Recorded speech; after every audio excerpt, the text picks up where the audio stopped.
आज बच्चों अपन topic start कर रहे हैं और वो जो अपना नया टॉपिक है धारिता वाला होगा। और इसमें बच्चों इसके बहुत सारे एग्जाम में इंपॉर्टेंट ऐसे टाइप क्वेश्चंस भी आते हैं और वैसे भी हमारे लिए ये चैप्टर बहुत ज़्यादा इंपॉर्टेंट है।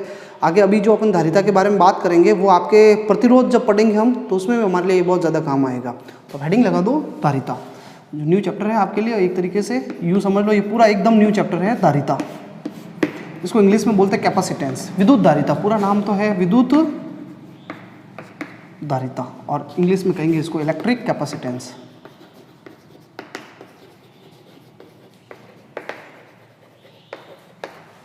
अब बच्चों आप मुझे एक चीज़ बताओ, देखो धारिता का क्या मतलब होता है, हिंदी में क्या मतलब होता है? धारिता का मतलब क्या? किसी चीज़ को धारण करना, अपने ऊपर धारण करना।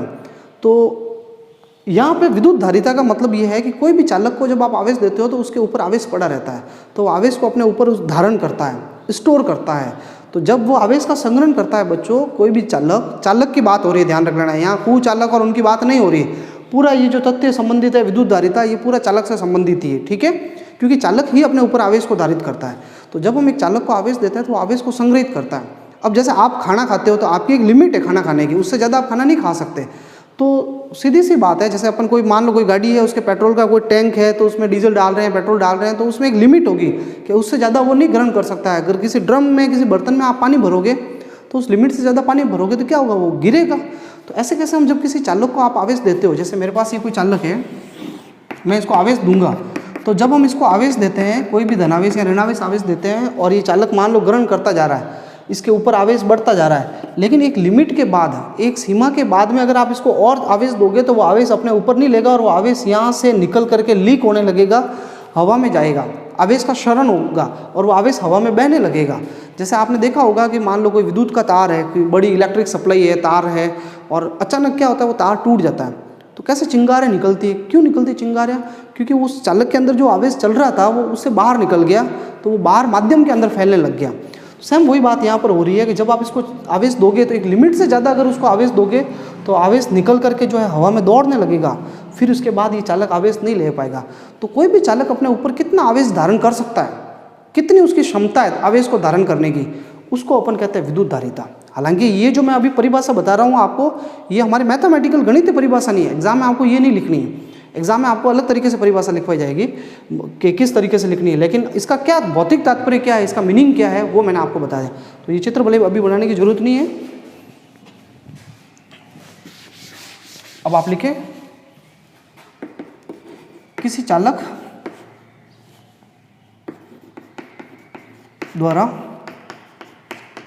आवेश संग्रहण की क्षमता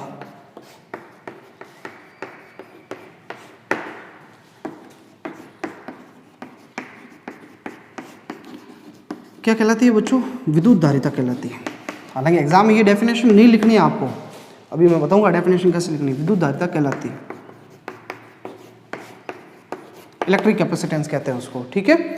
अब देखो, तो अपन पूरा हेडिंग आप लगा ही दो भाई, विद्युत धारिता। अब लगा दो आप हेडिंग, है ना, क्योंकि वो डेफिनेशन नहीं थी, वो चैप्टर का इंट्रोडक्शन था एक तरीके से, क्या मतलब था, तो वो मैंने लिखा है। अब अपन विद्युत धारिता को पढ़ेंगे, मैथमेटिकली पढ़ेंगे, गणितीय रूप में इसको पढ़ेंगे। तो जैसे कोई भी चालक होता है ना बच्चों, जैसे ये चालक है, जैसे जैसे आप इसको आवेश देते हो, जैसे जैसे इस पर आवेश की मात्रा बढ़ती है, इसका विद्युत विभव भी बढ़ता है। और फिर आप जब आवेश बढ़ाते हो तो एक ऐसे विद्युत विभव बढ़ेगा, यानी इसके चारों ओर विद्युत क्षेत्र भी बढ़ेगा। भाई कोई चालक है, उसको आवेश दोगे, धनावेश दोगे या ऋणावेश दोगे, तो उसके चारों ओर विद्युत क्षेत्र तो उत्पन्न होगा ना। तो विद्युत क्षेत्र, आप ज़्यादा आवेश दोगे तो ज़्यादा विद्युत क्षेत्र उत्पन्न होगा। तो विद्युत क्षेत्र लगातार बढ़ते बढ़ते एक ऐसी सीमा आ जाती है, विद्युत क्षेत्र बहुत ज़्यादा हो जाता है। और विद्युत क्षेत्र ज़्यादा होने पे इसके आसपास है ना, उसके आसपास चालक के चारों ओर जो है ना हवा है, हवा क्या है, माध्यम, जैसे मान लो हवा है। तो अभी तो हवा जो है एक कुचालक है, लेकिन जब आप बहुत ज़्यादा विद्युत क्षेत्र दोगे तो हवा कुचालक से किस में बदल जाएगी, चालक में बदल जाएगी, हवा खुद चालक हो जाएगी। तो हवा चालक होते ही फिर इसका आवेश वो बह करके हवा में आगे बहने लगता है, जाने लगता है, और फिर इसके ऊपर आवेश टिकेगा ही नहीं। तो कोई भी अपन चालक को आवेश देते हैं तो एक लिमिट से ज़्यादा वो आवेश नहीं रख सकता है अपने ऊपर। क्या कारण है? कारण ये उसके आसपास का जो माध्यम है वो चालक में बदल जाता है। एक लिमिट से ज़्यादा अगर अपन विद्युत आवेश देते हैं तो फिर आसपास का जो माध्यम है, सराउंडिंग मीडियम, वो चालक बन जाता है और उस वजह से वो आवेश का क्षरण होता है, लीकेज होता है, क्षरण होता है आवेश का, ठीक है ना, लीकेज बोलते हैं इसको। तो बच्चों देखो, जब भी किसी चालक को आवेश देते हो तो उसके विद्युत विभव में वृद्धि होती है। तो चालक को दिया गया आवेश, चालक का आवेश विभववर्धी के समानुपाती होता है।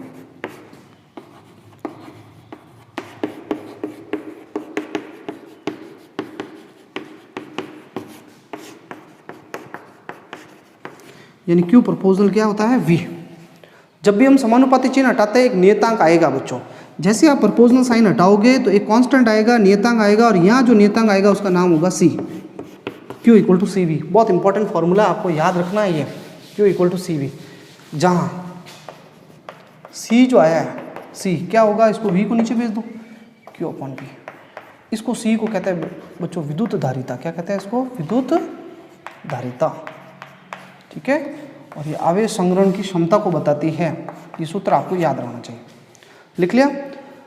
अब मैं इससे धारिता से संबंधित कुछ तथ्य लिखूंगा आपको, उससे पहले मैं एक बार ग्राफ के बारे में बात कर लेता हूं।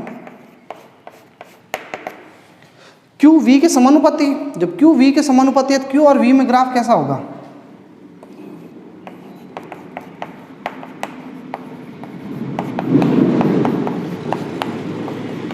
एक सरल रेखा होगा। कैसा होगा, क्योंकि जब भी दो जने समानुपाती होते हैं तो ग्राफ कैसा होता है बच्चों, सरल रेखा होता है। जैसे ये Q है और ये V है, और ग्राफ कैसा होगा, सरल रेखा। क्यों, क्योंकि जब ये दोनों समानुपाती है, तो आपको पढ़ाया हुआ है 11th के अंदर। अब मैं आपसे पूछूं इस ग्राफ की ढाल क्या होगी, ढाल, ढाल का मतलब होता है tan थीटा। क्या होगी ग्राफ की ढाल, तो बच्चों ग्राफ की ढाल निकालनी है आपको, तो आप इस सूत्र, ढाल का मतलब होता है इसमें इसको आप भाग दो, Q अपॉन V करो। ये आपको बताया हुआ है कि ग्राफ की ढाल निकालने का मतलब है जो खड़ी रेखा है उसमें आड़ी रेखा का डिवाइड कर दो, Q अपॉन V। और Q अपॉन V किसके बराबर है, Q अपॉन V किसके बराबर है, C के बराबर है। तो ये हमें याद रखना है बच्चों, एग्जाम में 1 नंबर का सवाल आया हुआ है कि QV ग्राफ की ढाल किसको प्रदर्शित करते हैं। QV ग्राफ की जो ढाल है वो प्रदर्शित करती है C को, धारिता को प्रदर्शित करती है। ठीक है, ये आपको याद रखना है। अब जैसे इस पे मैं 2 क्वेश्चन करा देता हूँ आपको, ये हटा देता हूँ।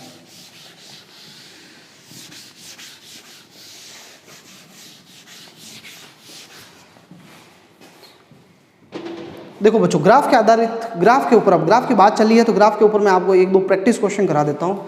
जैसे मैं एक ग्राफ दे देता हूँ और मैं पूछूं कि दिए गए ग्राफ में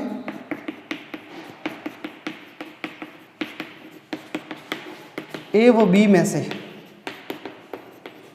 किसकी धारिता अधिक है।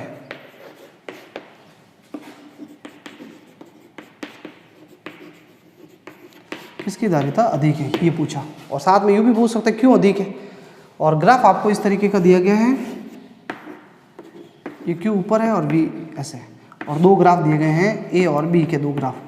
अब देखो बच्चों, इसका सॉल्यूशन, इसका हल करना है मुझे, तो धारिता का सूत्र क्या होता है, C का। धारिता पूछिए, क्वेश्चन है किसकी धारिता अधिक है, तो C का क्या सूत्र होता है। C का सूत्र ये देखो, अब ये सूत्र दिमाग में बैठ जाना चाहिए। सूत्र 2 आए हैं, एक तो आया था Q बराबर CV, या फिर उसी को कह दो C बराबर Q बटा V। सूत्र दिमाग में बैठा दो, इस सूत्र की जरूरत पड़ेगी बार बार, पूरा आगे वाला यही टॉपिक है, तो इसलिए आपके लिए नई चीज़ नहीं होनी चाहिए। अब C का सूत्र क्या है, Q बटा V। सूत्र को देखो, अभी ग्राफ को भूल जाओ, ग्राफ को मत देखो, सूत्र को देखो। C धारिता की बात हो रही है तो C का सूत्र देखो। जब भी आगे भी ऐसी चीज़ें बार बार आएगी, इसलिए मैं आपसे निवेदन कर रहा हूँ, रिक्वेस्ट कर रहा हूँ, आप एक बार समझ लो इस चीज़ को, यहीं पे एक बार समझ के ख़त्म कर दो। क्योंकि यही ग्राफ, यही ढाल, ये सूत्र आएगा, सूत्र में आपको कहा जाएगा, इस सूत्र से फिर आपको कहा जाएगा ढाल के बारे में, फिर उस ग्राफ पे क्वेश्चन आएगा। तो इसलिए एक टॉपिक में उस चीज़ को कंप्लीट करके फिनिश कर दो उसको, ताकि आगे वही चीज़ें बदल जाएगी। यहाँ जैसे आगे ओम्स का नियम पढ़ेंगे अपन, तो यहाँ प्रतिरोध आ जाएगा, यहाँ विभवांतर आ जाएगा, यहाँ धारा आ जाएगी, लेकिन होगा सब यही कॉन्सेप्ट। तो इसलिए एक चीज़ में पकड़ लो। अब आप ये सूत्र देखो, सूत्र देख लिया, C का Q बटा V, इसमें नीचे कौन बैठा है, V बैठा है ना, नीचे V, तो नीचे V बैठा है। तो बच्चों मैं ये कह रहा हूँ आपको, ग्राफ की जो ढाल होगी वो धारिता को प्रदर्शित करती है। अभी हमने देखा ढाल का मतलब होता है tan थीटा, तो ढाल धारिता को प्रदर्शित करती है। ढाल जो है वो धारिता C का मान बताएगी, लेकिन उसमें जो tan थीटा है, ये जो थीटा कोण है वो किसके साथ लोगे आप, Q के साथ लोगे, V के साथ। तो बच्चों कोण जो होता है वो उसके साथ लिया जाता है जो नीचे होता है, और धारिता के सूत्र में नीचे कौन बैठा है, V बैठा है। तो V बैठा है तो थीटा कोण आपको देखना है V के साथ। किसके साथ देखना है, V के साथ कोण लेना है। ये देखो V दिख रहा है, V, इस ग्राफ का V के साथ कोण लेना है, तब आपको पता चलेगा, थीटा मिलेगा, और थीटा से फिर tan थीटा अपन देखेंगे। तो हमेशा हमें याद रखना है, धारिता ज्ञात करनी है और हमें कोण निकालना हो, ढाल देखनी हो, तो कोण किसके साथ लेना है, V के साथ। जो नीचे बैठा होता है उसके साथ कोण देखा जाता है। तो ये 2 ग्राफ है, इन दोनों ग्राफों की ढाल देखनी है मुझे, किसकी ज़्यादा है किसकी कम है। सीधी सी बात है, जिसकी ढाल ज़्यादा होगी उसकी C धारिता ज़्यादा होगी। तो ढाल के लिए मुझे कोण देखना है बच्चों, और कोण मैंने बताया कि सूत्र में जो नीचे बैठा है उसके साथ देखना है। क्या नीचे कौन बैठा है? नीचे कौन है? इधर v है। इस सूत्र में कौन बैठा है? नीचे v के साथ कोण देखना है। तो v के साथ कोण इसका a का देखो आप सूत्र में, इसका कोण देखो और इसका कोण देखो, ठीक है। ग्राफ को पहले नहीं देखना, पहले अपन सूत्र देख लिया, तो सूत्र में v नीचे आ रहा है, तो v के साथ कोण मापेंगे अपन। तो v के साथ कोण, इस ग्राफ a का नाप दिया मैंने, b का नाप दिया, तो किसका कोण ज़्यादा दिख रहा है आपको? तो b का कोण ज़्यादा दिख रहा है। तो बच्चों b का कोण ज़्यादा है, इसका मतलब b की ढाल ज़्यादा है, और b की ढाल ज़्यादा है इसलिए b की धारिता भी ज़्यादा होगी। तो अपन इसका आंसर क्या लिखेंगे? यहाँ b की ढाल अधिक है,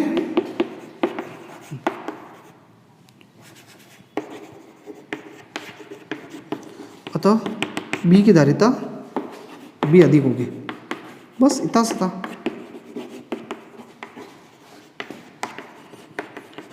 क्लियर हो गया? ये सिंपल सी बात थी। अब जैसे क्वेश्चन को मैं चेंज कर रहा हूँ, देखना मतलब क्वेश्चन ऐसे ही है पर ग्राफ को चेंज कर रहा हूँ। जैसे बच्चों ये आपको एग्जाम में दे दे, पहले ये नोट कर लेना भाई, मैंने अभी जो लिखा है, पेन फटाफट चलना चाहिए। अब आपको एग्जाम में क्वेश्चन ऐसा, यही क्वेश्चन लिखा हुआ है लेकिन v ऊपर कर दिया और q नीचे कर दिया, a और b। अब पूछे भाई किसकी धारिता ज़्यादा है? तो पहले सूत्र देख,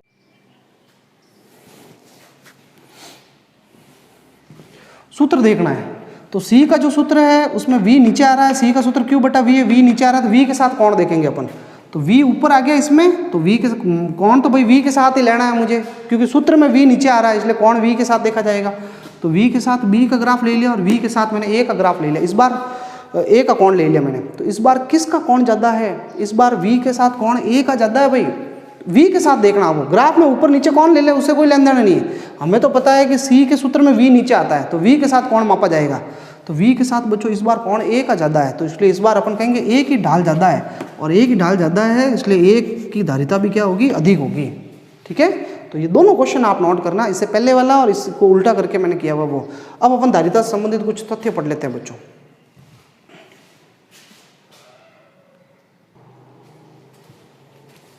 अब बच्चों हम धारिता से संबंधित कुछ तथ्यों की बात करेंगे।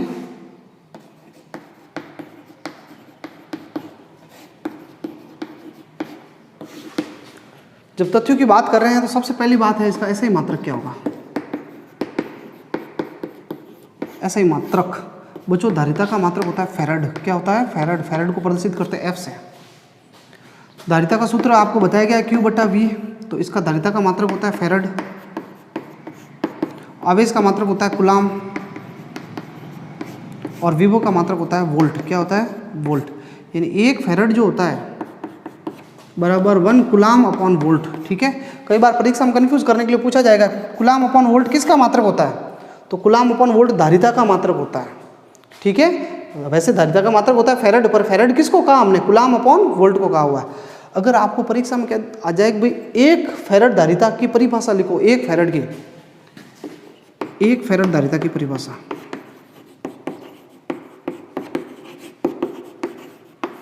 तो कैसे लिखोगे आप बच्चों? तो धारिता को 1 करना है, c का मान 1 करना है, आवेश का मान भी कितना होना चाहिए? 1, और v का मान भी 1। ये आवेश का भी मान 1 है और v का मान भी 1 है।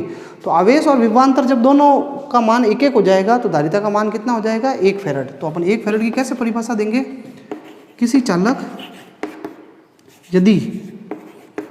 चालक के विभव में 1 वोल्ट की वृद्धि करने हैं तो कितने वोल्ट की?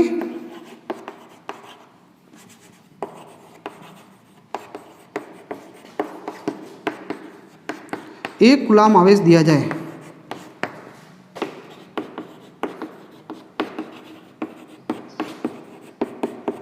तो चालक की धारिता कितनी होगी बच्चों?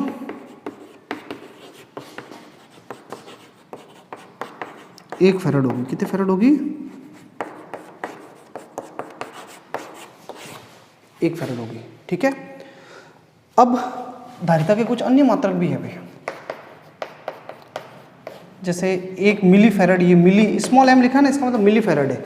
इसका मतलब होता है 1 × 10⁻³ जैसे ये भी सुनोगे माइक्रो फैराड, तो 1 × 10⁻6 फैराड। 1 नैनो फैराड, नैनो यानी 10⁻9 होता है बच्चों। 1 पिको फैराड, 1 पिको का मतलब 10 की घात -12 फैराड। ये पिको और माइक्रो ज़्यादा आएंगे आपके, ध्यान रखना, ठीक है। पिको यानी 10 की घात -12, ये धारिता का मात्रक हो गया। अब धारिता की परिभाषा पूछ ले आपसे परीक्षा में, विद्युत धारिता, तो वो मैंने परिभाषा लिखाई थी ना, आवेश संग्रहण की क्षमता, वो नहीं लिख के अभी आपको मैं मैथमेटिकल गणितीय परिभाषा लिखा रहा हूँ, वही आपको एग्जाम में लिखनी है।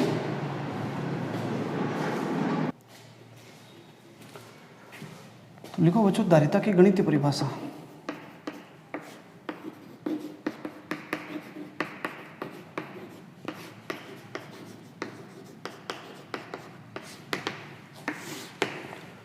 ठीक है, तो इसको कैसे करेंगे देखते हैं अपन। सूत्र क्या है, चूंकि C बराबर Q बटा V, तो V का मान, नीचे वाले का मान क्या कर दो, 1 वोल्ट कर दो, तो V बराबर 1 हो जाए तब C किसके बराबर हो जाएगा बच्चों, Q के बराबर हो जाएगा। तो सीधी सी बात है, अपन ऐसे परिभाषा बहुत सारी बनाए हुए हैं। V का मान 1 कर दो तो C, V की जगह 1 रख दोगे तो खाली Q बच गया, Q इक्वल टू हो गया C। तो यानी हम कैसे परिभाषा देंगे कि आवेश का वह मान जो किसी चालक के विभव में कितनी वृद्धि कर दे, 1 वोल्ट वृद्धि कर दे, किसके बराबर होता है आवेश का वह मान, धारिता के बराबर होता है। तो हम कैसे परिभाषा देंगे, किसी चालक की विद्युत धारिता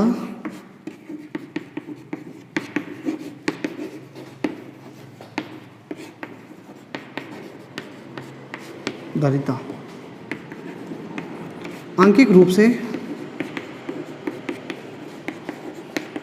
दिए गए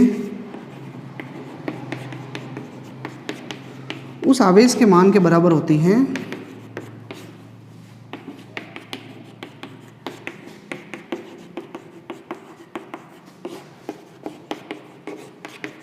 जो चालक के विभव में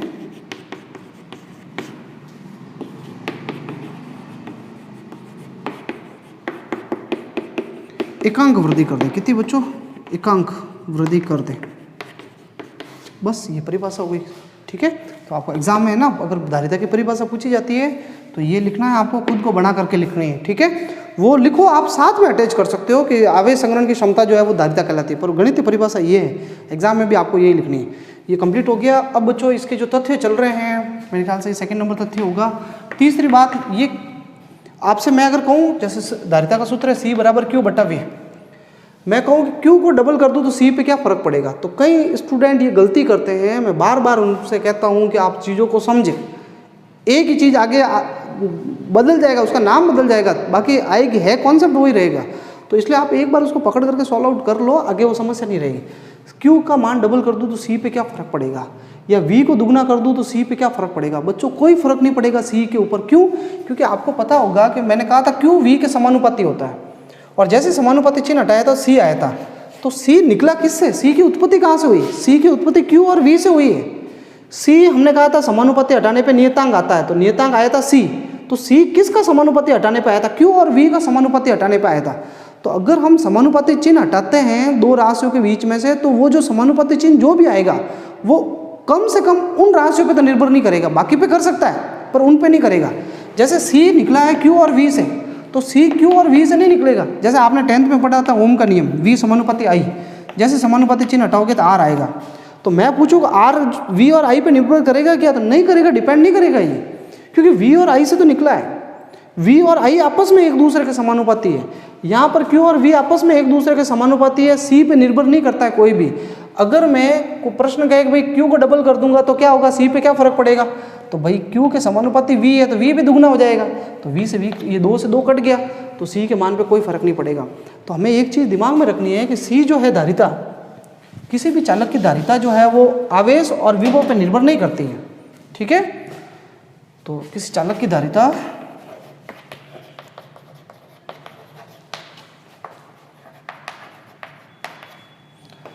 आवेश व विभव पर निर्भर नहीं करती है।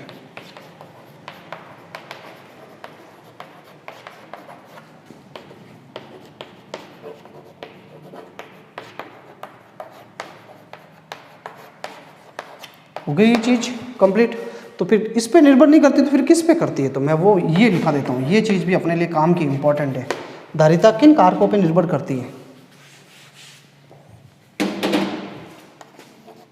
धारिता की निर्भरता, ठीक है। कौन कौन से कारक हैं, कौन कौन से फैक्टर्स हैं। सबसे पहला जो धारिता होती है बच्चों, वो चालक के आकार पर निर्भर करती है। जितना ज़्यादा आकार बड़ा होगा उसके ऊपर आवेश संग्रहण भी ज़्यादा होगा, और उसकी आकृति पे भी निर्भर करती है। गोले की धारिता अलग होगी, बेलन की धारिता अलग होगी, उसके चालक की आकृति पे भी निर्भर करती है। एक तो निर्भर करती है चालक के आकार व आकृति पर, प्रकृति पर निर्भर नहीं करती है, आकार व आकृति पर। दूसरा निर्भर करती है उसके आसपास कैसा माध्यम है, हवा है, पानी है, माध्यम पे भी निर्भर करती है। तो उसका जो है चारों ओर के माध्यम पर, माध्यम की प्रकृति पर।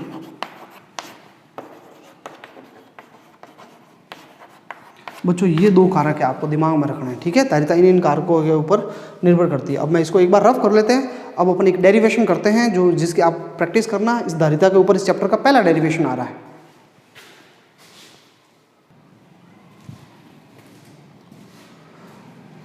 अब बच्चों आप एक हेडिंग लगाओ, किसी गोली चालक की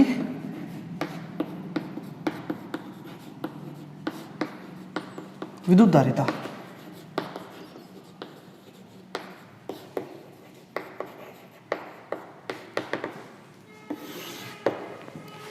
तो गोली चालक की विद्युत धारिता आप कैसे ज्ञात करोगे? तो पहले अपन थोड़ी लैंग्वेज लिख लेते हैं। माना आर त्रिज्या के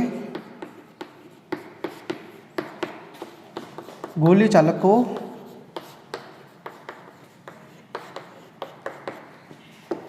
क्यों आवेश दिया गया?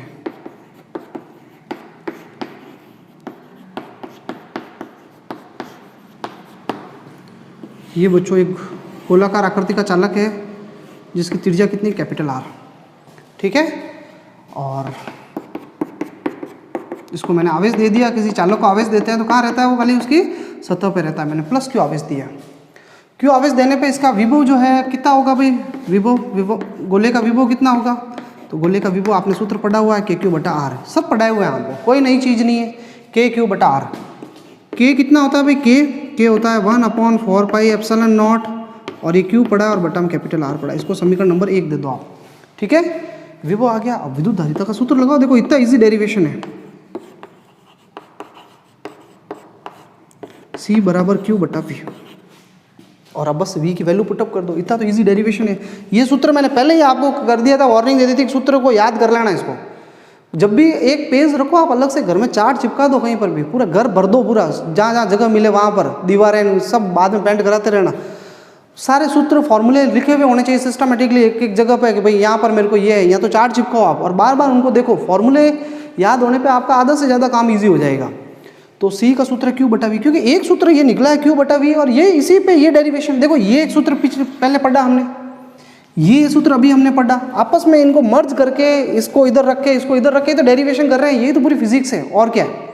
तो इसलिए बच्चों आप याद करो, सूत्र याद करो, आगे से आगे काम ईजी हो जाएगा आपका। तो अब मैं है ना मान रख दो भाई।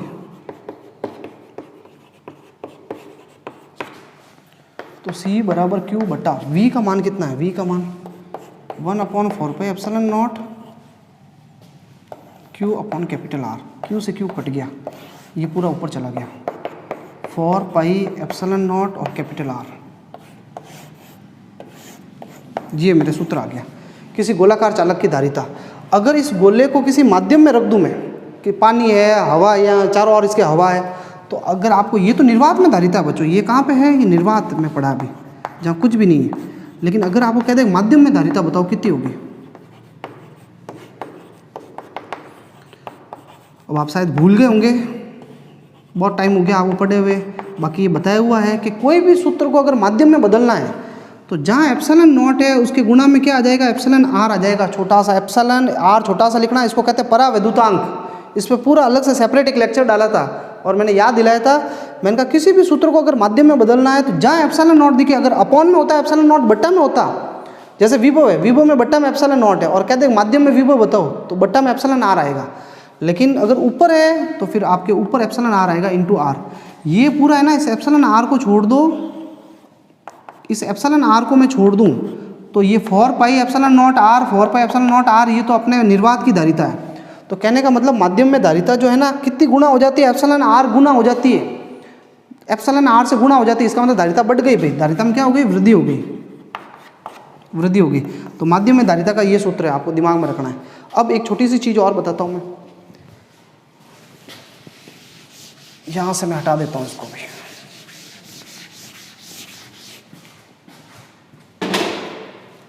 सी आर के क्या है, सी आर के समानुपाती, इसलिए सी और आर में ग्राफ कैसा होगा, स्ट्रेट लाइन होगा, एक सरल रेखा होगा। तो सरल रेखा होगा तो क्योंकि समानुपाती है तो सरल रेखा ही होगा। ये तो हो गया। अब ये गोलाकार चालक की धारिता किस पे निर्भर करती है, निर्भरता बताओ किस पे। गोलाकार चालक की हो, स्पेशल नाम आएगा गोलाकार चालक की। खाली यूं कहे चालक की धारिता किस पे निर्भर करती है तो मैंने अभी आपको थोड़ी देर पहले पॉइंट्स लिखाए हैं, 2 पॉइंट्स लिखाए थे। अगर नाम आ जाए गोलाकार चालक की धारिता किस पे निर्भर करती है, एक तो निर्भर करती है उसकी त्रिज्या पे, क्योंकि आर आ रहा है, देखो सूत्र में आर आ रहा है, और त्रिज्या का मतलब हो गया आकार पे। आकृति मत लिख लेना, आकृति तो फिक्स हो गई, गोलाकार चालक गोला है, उसकी धारिता की बात कर रहे हैं हम। और दूसरा उसके माध्यम पे निर्भर कर ही रही है, आसपास के माध्यम पे, 2 चीज़ों पे ये भी निर्भर कर ही रही है। ये टॉपिक कंप्लीट हो गया। अब बच्चों ये लेक्चर, आज का लेक्चर यहीं तक रखेंगे अपन। अगले लेक्चर के अंदर अपन बहुत इंपॉर्टेंट टॉपिक पे बात करेंगे, संधारित्र पे, और उस चैप्टर का ये बहुत ज़्यादा वेटेज जो है कवर करेगा। नंबर भी उसके अंक जो है बोर्ड की परीक्षा के हिसाब से वो भी उसके ज़्यादा रहेंगे, और उसका लगभग एक बड़ा क्वेश्चन आ ही जाता है संधारित्र का। तो अगले लेक्चर में अपन डिटेल से दूसरे टॉपिक्स के बारे में बात करेंगे। आप तब तक इनको लिखें और याद करें और प्रैक्टिस करें, और जो भी डाउट्स आ रहे हैं, प्रॉब्लम आ रही है, आप पूछें। ठीक है, धन्यवाद।